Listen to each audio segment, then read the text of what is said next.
Hi, I'm Denise Miller. I'm the Advocacy Coordinator for Firesteel, which is a network of Washington YWCAs committed to ending family homelessness through innovative advocacy.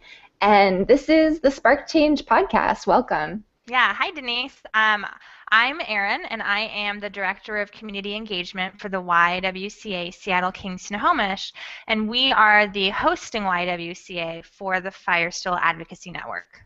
That's right. So today we're talking about creating short, simple videos for advocacy.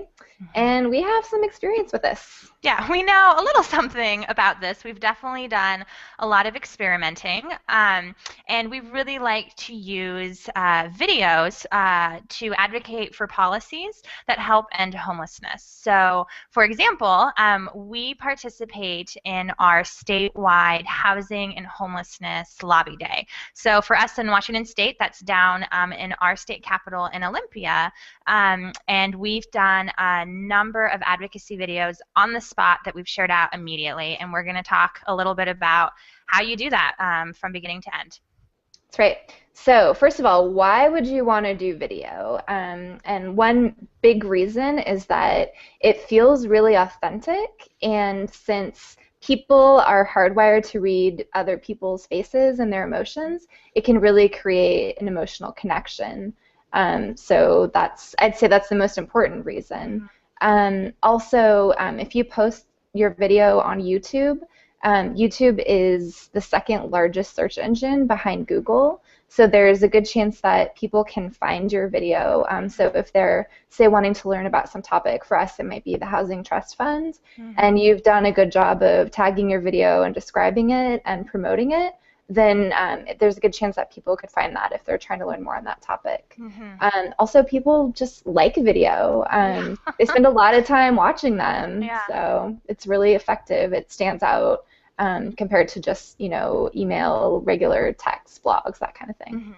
Yeah, at Firesteel, one of our big sort of principles in approaching advocacy is to engage in spaces that people already are, and so that's recognizing all of that value of video, as Denise just said, and figuring out how can we use that to just continue conversations that people may already be having over video and such. So let's talk a little bit about logistics, because logistics do matter. To have a good video, you actually do need to think about it. So come up with a plan. Think about what sort of content you actually want, and figure out a way to then be able to get that content. Being personal is really good. Video is already a bit more personal because you are seeing faces, and it is more capturing real interactions. And we have done a lot of experimenting just using phones. So I've got my iPhone in my hand. I gotta admit, at some times it does feel like an extension of my body, and so it makes even more sense that I'm going to use this to produce a lot of the advocacy videos. It's super accessible. It's already on me. It's connected. It's small. And with the technology these days, they're totally up for it, including with not just the video and what you see, but also the audio. Audio is so, so important. And while an iPhone can pick up pretty good audio on its own, you can actually be even more intentional, and there are a number of microphones that you can buy that just plug right into your iPhone and pick up even better quality audio. So I'm going to give you two different examples of mics that I use on a regular basis, and where you can find those. So one of them is from a company called Tascam. I have no idea if I'm pronouncing that right, so I'm going to spell it. It's Tascam. The box looks like this for those watching the Hangout video. You can easily find this on Amazon for like 30 or 40 bucks. And this does a really great job capturing it, and it's small. If you want to go a little bit bigger, but still very doable and capture audio in a more kind of unidirectional way, or be better about having microphones that point in different directions if you're doing an interview. A really good microphone for that is from a company called Fostex. So that's Fostex. And this is something that your iPhone basically inserts in. So it's kind of like a case. And you can get this on Amazon as well. And it's a little bit more expensive, but I still think it's about $80. So it does cost money, but compared to a lot of the other equipment out there, it's a lot more accessible, and it totally works. Absolutely.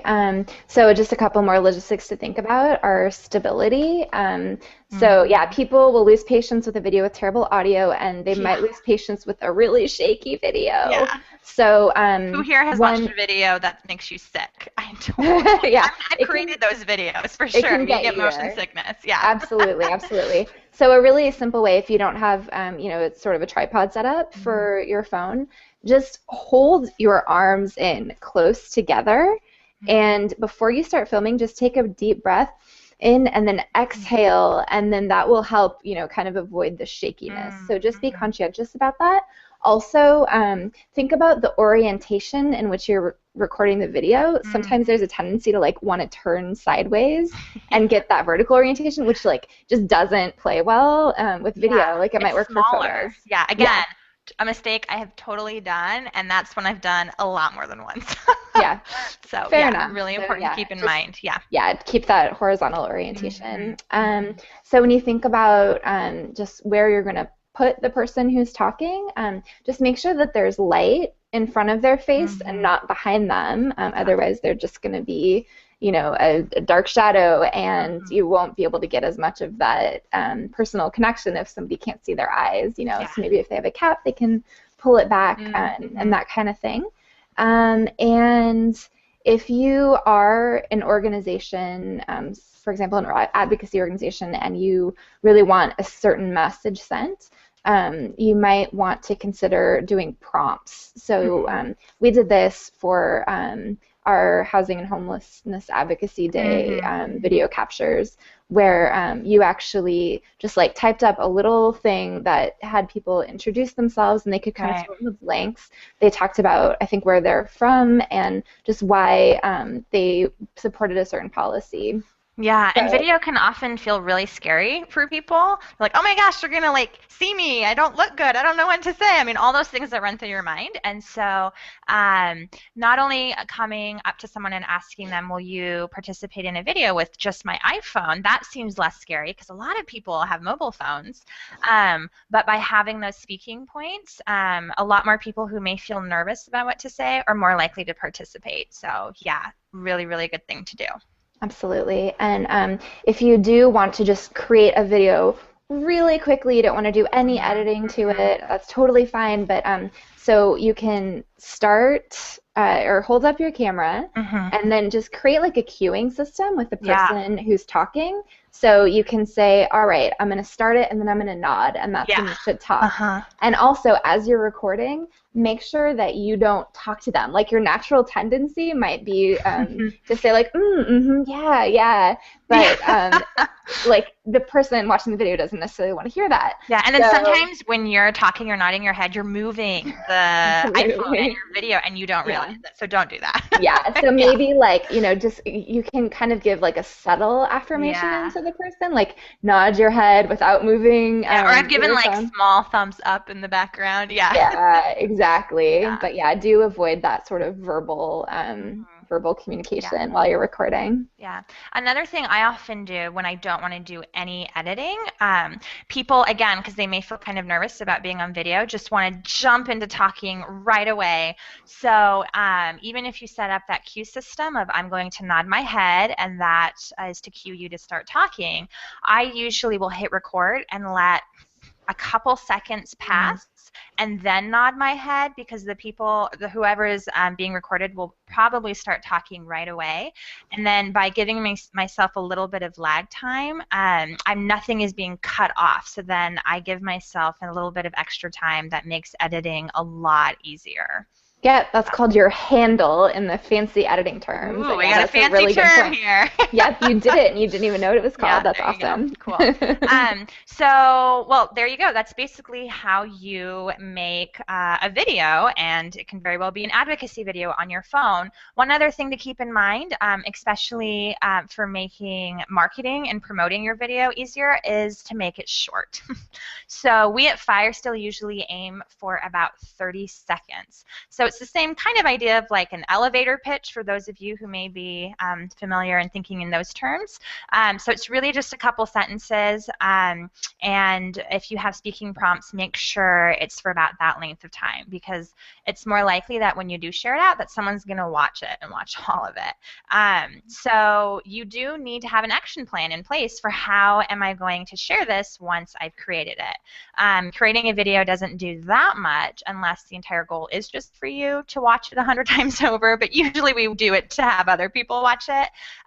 So for the videos that we've created from Lobby Days, we tend to put that on our website. But putting it up on Facebook or on Twitter or YouTube are really good places to put them as well.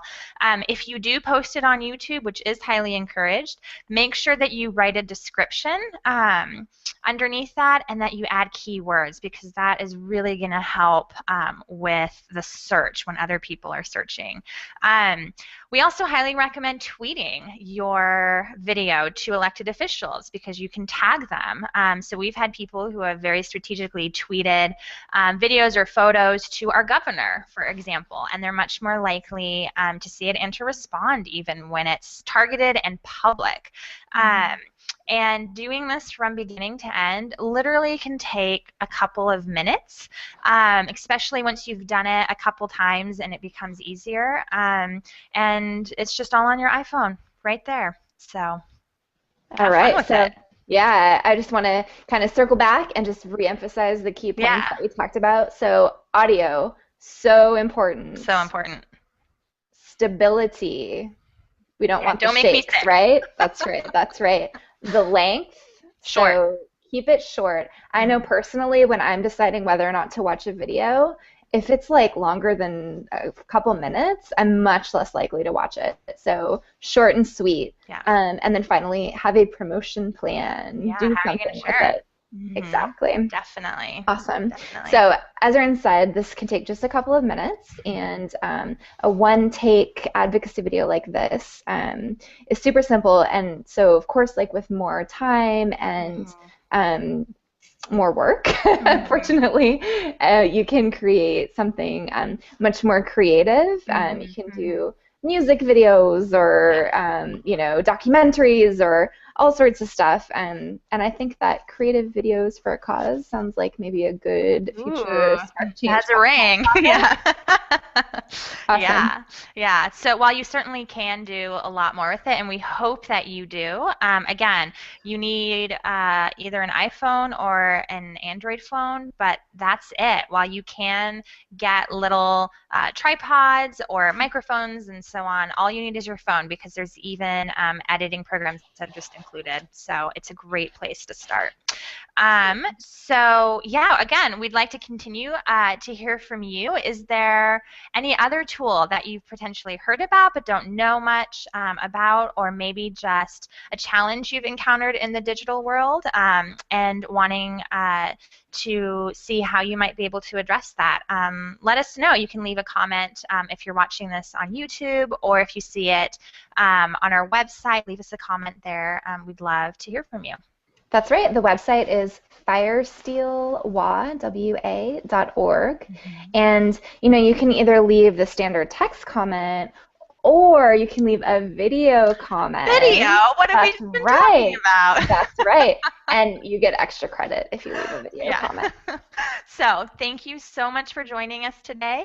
I believe next time we'll be back, we'll be talking about social media campaigns. What do we mean when we say that? So stay tuned. What does it mean? All right, thanks. Thank you. Bye.